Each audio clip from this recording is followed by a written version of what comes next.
കരയാത്തവരാരുണ്ടാവില്ല. ഒന്നുമില്ലെങ്കിൽ വിഷമിക്കെങ്കിലും ചെയ്യും അല്ലെ? പക്ഷെ എത്ര നേരം വിചാരിച്ചിട്ടാ കരയാ?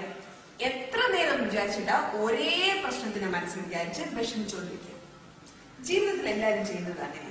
എന്തെങ്കിലും ഒരു പ്രശ്നം ഉണ്ടാവുമ്പോൾ അതിനോർത്ത് വിഷമിച്ച് അങ്ങനെ ഇരിക്കും. ഒരു ദിവസം, 2 ദിവസം, 3 ദിവസം, കുറെ നാൾ തന്നെ എന്താ വിഷമം എന്ന് ചോദിച്ചാൽ അപ്പോഴും അതേ കാര്യം തന്നെ പറയും. ഇങ്ങനെ ഇരുന്നാൽ എങ്ങനെ ശരിയാവും? ഒന്ന് നോക്കേ, ഈ ജഗ്ഗിലുള്ള വെള്ളത്തിന് എത്ര വെയിറ്റ് ഉണ്ടാവും?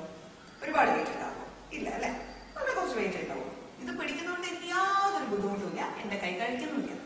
പക്ഷേ ഇതേ ജഗ്ഗിലുള്ള വെള്ളത്തിനെ ഞാൻ രാവിലെ തൊട്ട് വൈകുന്നേരം വരെ ഇങ്ങനെ പിടിച്ചോണ്ട് നിൽക്കുകയാണെങ്കിൽ എന്തായിരിക്കും അവസ്ഥ? കൈക്ക് പണി കിട്ടുമല്ലേ? അവസാനം ഈ സാധനം താഴെ വെച്ചാലും എന്റെ കൈക്ക് ഒരു മാറ്റം ഉണ്ടാവില്ല.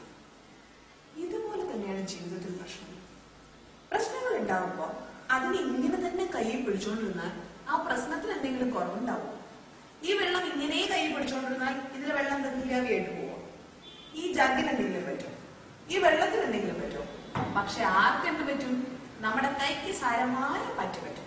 അതുകൊണ്ട് എന്തെങ്കിലും ഇതുപോലെ പ്രശ്നങ്ങൾ ഉണ്ടാവുമ്പോ വെറുതെ വിഷമിച്ചുകൊണ്ടിരിക്കാതെ, അതിന് തന്നെ ഓർത്തോർത്ത് കരഞ്ഞുകൊണ്ടിരിക്കാതെ അതിനെ എടുത്ത് നമുക്ക് പതുക്കെ കളയാം. അത് പൊയ്ക്കോട്ടെ, നമുക്ക് വേണ്ട. വീണ്ടും വീണ്ടും ആലോചിച്ച് കരഞ്ഞ് വിഷമിച്ചുകൊണ്ടിരുന്നാല് ഇത് നമ്മുടെ ജീവിതം. ചെയ്തു തീർക്കാൻ നമുക്ക് ഒരുപാട് കാര്യങ്ങളുണ്ട്. അതേ കാര്യത്തിൽ തന്നെ ആലോചിച്ച് വിഷമിച്ചുകൊണ്ടിരുന്നത് എന്ത് ചെയ്യാനാ? സോ ഒന്നുകിൽ ആ പ്രശ്നത്തിനൊരു സൊല്യൂഷൻ അപ്പൊ അവിടെ വെച്ച് കണ്ടുപിടിച്ച് അവിടെ തീർക്ക്. അതല്ല എന്നുണ്ടെങ്കിൽ ഓർത്തോർത്ത് വിഷമിച്ചുകൊണ്ടിരിക്കാതെ ജീവിതത്തിന്റെ അടുത്ത ഭാഗത്തിലേക്ക് കടക്കാൻ നോക്കുക.